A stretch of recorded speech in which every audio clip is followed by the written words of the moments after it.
drinking opportunity to get together and enjoy a happy time together. Thanks Allah, thanks our loved lives, thanks us for being alive. When we get together with family, we all hope that the teapot is filled with warm water, warm tea, warm coffee, so that we can drink them together with family or with friends, or enjoy a long time of our lives. I like drinking tea.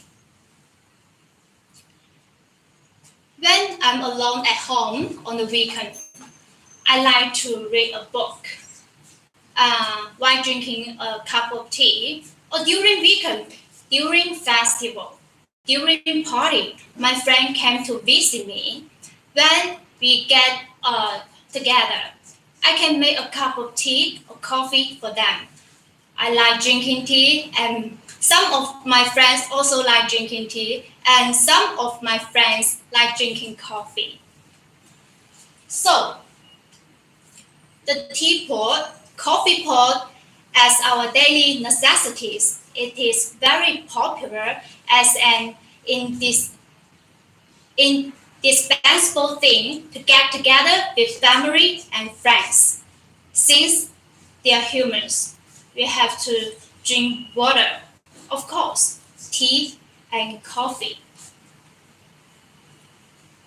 have been available since a long time ago, and we love to drink them until now. Do you know the history of coffee and tea? Let's have a look.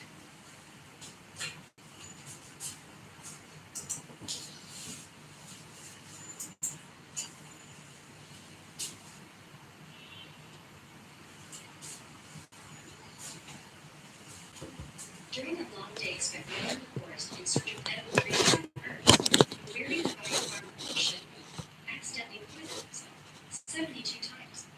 But before the poisons could end his life, a leaf drifted into his mouth. He chewed on it, and it revived him. And that is how he discovered tea. Or so an ancient legend goes, at least.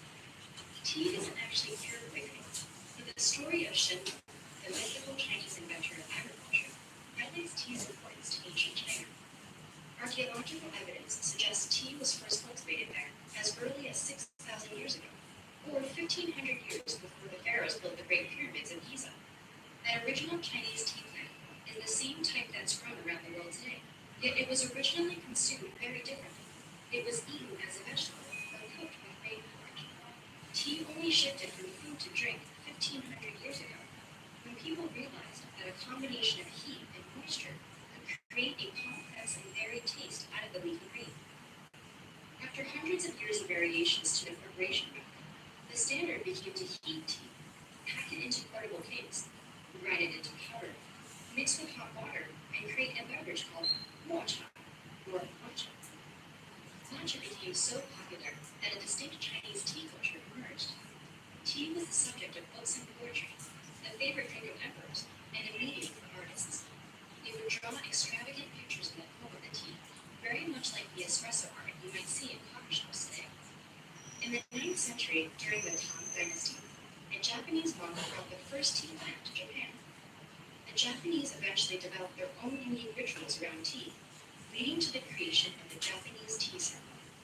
And in the 14th century, during the Ming Dynasty, the Chinese emperor shifted the standard from tea pressed into cakes to loose-leaf tea.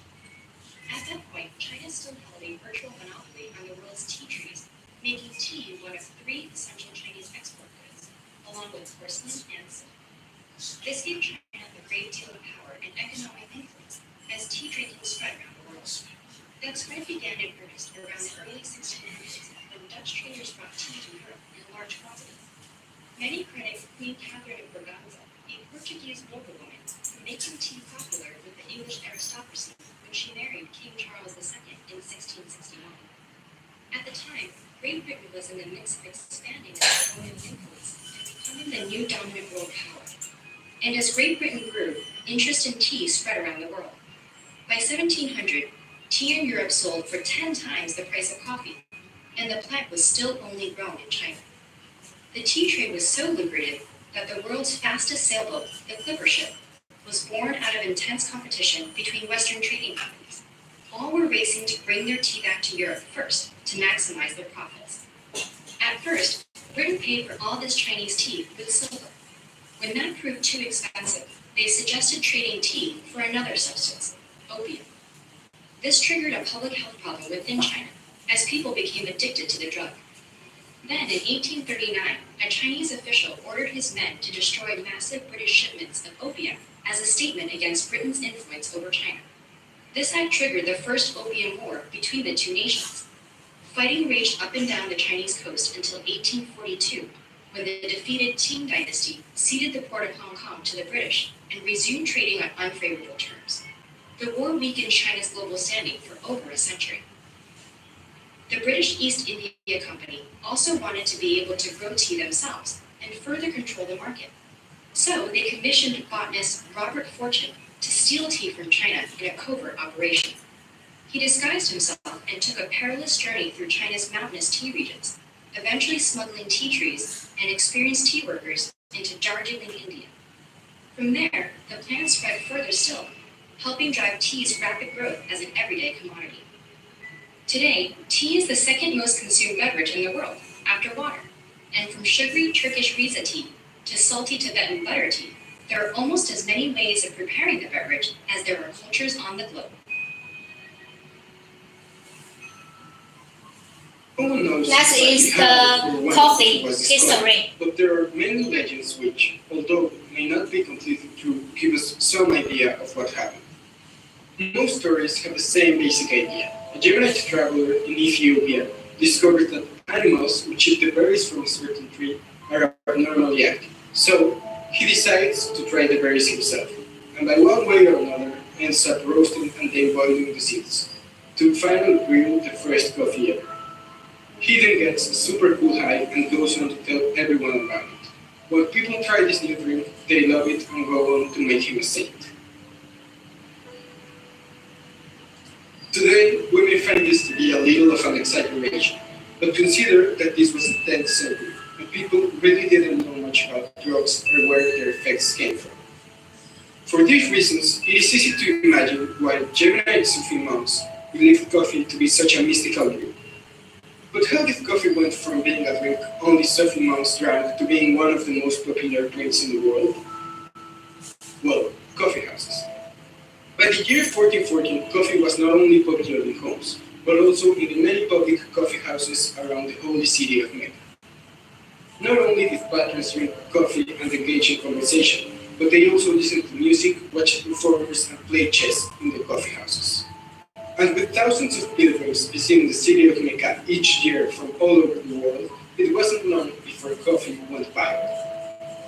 Soon, coffee houses started to appear in other big cities like Cairo and Aleppo, and then in Istanbul, which at the time was the capital of the Ottoman Empire.